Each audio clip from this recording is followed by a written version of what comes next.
My repair work continues. After a long season of RC adventures, I can say a lot of my rigs have actually taken quite a beating. This is my Trail Finder 2. I actually modeled this after the UK Top Gear TV show To Kill a Toyota. They used to have a Toyota Hilux that they beat the crap out of, which was an amazing show. But this, actually, the last time I used this was in Grotto Canyon with fellow YouTuber Damned Camera and a whole bunch of us. Crazy Joe was there, everybody was there, and we went down and a huge trail ride. I have like a 5-part video. I'll post it in the video description box down below for you guys. But I remember I torched the motor on this. Look at this. I beat this up. I made this look as beat up as it is. I did a painting tutorial on how to do it, and then of course just getting out and using it, beating the crap out of it, and getting it dirty the way it should be. Makes it look pretty good.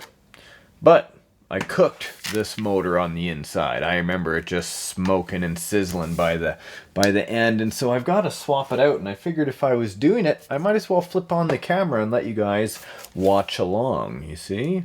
Trail Finder 2, you guys have seen. I have the jungle truck. You guys, maybe if you've been watching for a while, are familiar with this ride and the whole build series that we did on this. 2-stage transmission, so waterproof servo up front, and of course a whole bunch of plasti-dipped garbled mess. It actually looks a lot worse than it is up close. You know, this truck has traveled with me across some Canadian provinces, down to California a few times, even as far away as Mexico. I love this thing. Let's get in there and swap it out. Look at all the dirt on there. I should be ashamed of myself, or should I be proud? First things first, heat up the old soldering iron.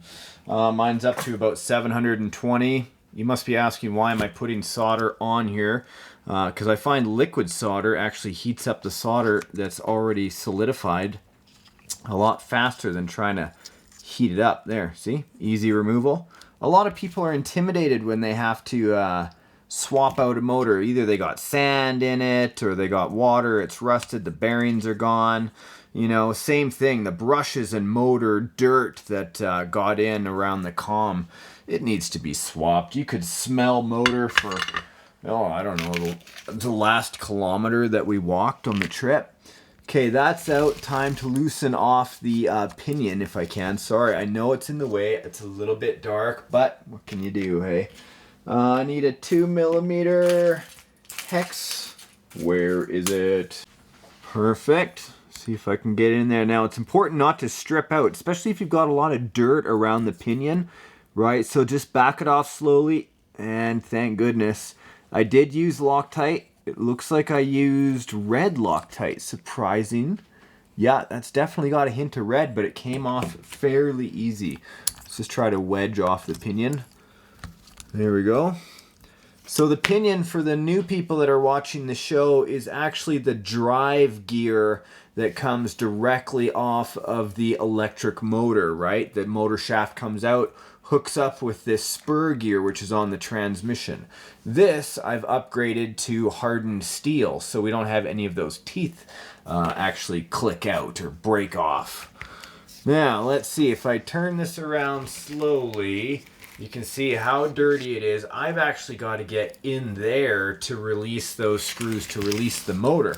Now, it might be easier for me just to take out the whole transmission assembly, but I don't think so. I'm going to give her a go. I'm going to have to do it off camera, obviously, just because of the angles, and I don't want to strip out those little screws. Oh, I was actually able to get in there with the proper driver and get those screws out. There we go, removing the motor. Hey, so here on the end I have a washer, which helps keep that screw from biting into the aluminum here. Kind of gives it a flat surface to tighten up to. Okay, so motor is now out. What a piece of work that is. These motors from Tekin, I believe, are rebuildable, but listen, that's terrible. I know, I'm going to back up the camera. Hold on a second. I still want you to hear this. See if I can do it. You can just see the dirt that's caked in from the stream and everything, hey? Oh, well, that's gone. Now, I'm going to take a second just to kind of clean up the motor area. Take out a cloth quickly here. Kind of clean out all the dirt that's in the background, the grime, right? Because I want to mount a new motor properly. So, new motor. People have seen me do this at least 10 times. Way more than that, but I didn't want to exaggerate. I've already got some flux on the end of my tabs that I want to use.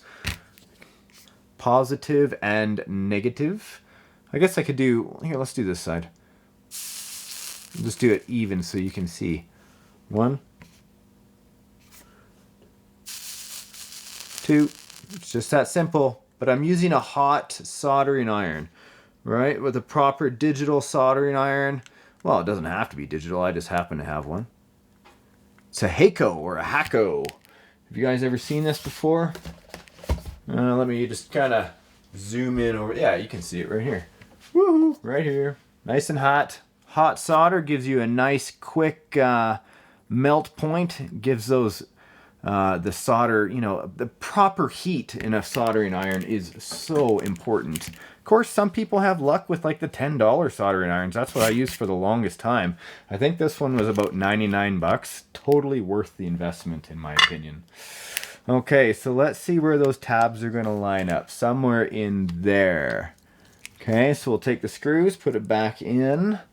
All right, so on the end of the motor, you can see that there's 2 screws, well, screw holes, exactly. They're mounting points for the motor. Now, if you're actually, you know, following along and having to mount the motor in a truck, make sure your soldering tabs are easily accessible, right? Because if you turn it and mount it the wrong way, it could cause some troubles for you. Let me see. That's totally what she said, guys. Come on, I can't let that one go. Okay, so I'm just doing up the bottom screw here because the top one has the motor mount has a little area that's a slider, so you can slide the motor back and forth depending on the size of the drive gear you have, the pinion. Right, so I'm just going to line up the flat spot on the motor itself. Just kind of turn and crank it. Because you got to mount that pinion on the flat spot of the motor shaft. Now let's see if I can just turn it around a little bit more. There we go, perfect. Grub screw will go nice and flat against that. Now how was my alignment here? Looks like I might just make it. Checking for the actual mesh between the gear and spur gear. I'll show you what I mean. Okay, so here we go, in between the gear. This is the mesh. We can see it's a little bit loose. This is the slider and adjustment area I'm talking about. So for me to tighten this little area up, right? I don't want it touching each other, but like maybe a millimeter. Now, sorry, I gotta get my hand in here. Just kind of backing off this slider screw and pushing the motor forward just a small bit. And there we go, it's touching. Backing it off, 0.5 millimeter, perfect. Some people like to use a business credit card, you know, like a business card, to kind of get the gap between the spur gear. Hold on, sorry, tightened up. There you go. So there, you can kind of see that it's not too tight. In fact, it's not rubbing, but it's a perfect mesh. Sorry about all the movement, but what can you do? It's got suspension. Okay, real simple. Now, all we have to do is resolder those wires. And depending on the setup, I might have to change this. Sometimes if you do the wires incorrectly, you can get the motor to go in reverse. That's a good troubleshooting thing for people to know. If your motor goes in reverse and it's a brushed motor, just switch the polarity of the wires. Here we go. Get a nice hot solder point. And done. There. Beauty. Nice and strong. Let's get out the remote and see if that worked. Alright, for this rig, I always use my Spectrum DX3R for no particular reason other than this is the one I've been using. I did paint it white. If you guys want to find out how to paint your radio receiver transmitter, I did do a tutorial. I'll leave a link in the video description box down below. Dun, dun, dun, dun. Everybody's seen me use these shorty packs. I don't even know if they make them anymore. I think they do, but my Gen Ace 4200, look how small it is. 2-cell LiPo battery. Let's plug this in. Fingers crossed this is going to work. Balance plug, and boom. Nice. Okay, this propane tank on the back looks awesome, but actually is not functional. It's just for scale appearance. Now, does it work? Let's see. Yes, excellent. And it's going the right way. Pushing forward throttle, so I do not need to change my wires. Steering. Now, a lot of us in the old days, the old school method was to break in a motor using some water. You know, I don't really think it's necessary anymore, you know. As long as you break in the brushes on the motor and the calm, nice and calm. Those are two different words. On the, you know, you take your time. You don't just hammer on it. Wear in the brushes, all right? Everything should be okay. Check it out. These are old Tamiya drive shafts off of a high lift. Boy, this thing has been everywhere with me. Oh. Oh, it's because of my gear. Look at that. Oh, it's because I need to do better adjustment. There we go. Yeah, it's trying to shift into gears. Well, that's another day. I'll see what's wrong with this servo. It's giving me a bit of grief. No big deal. Now you guys know how to change a brushed motor. Pretty simple. Hope you enjoyed today's tutorial. I don't know. It's not really a tutorial. I'm just working on my trucks. Huh. Gotta get it ready for the next season of RC Adventures.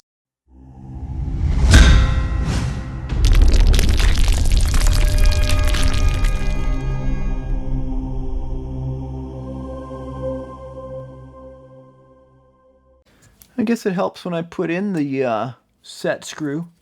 Dum-dum.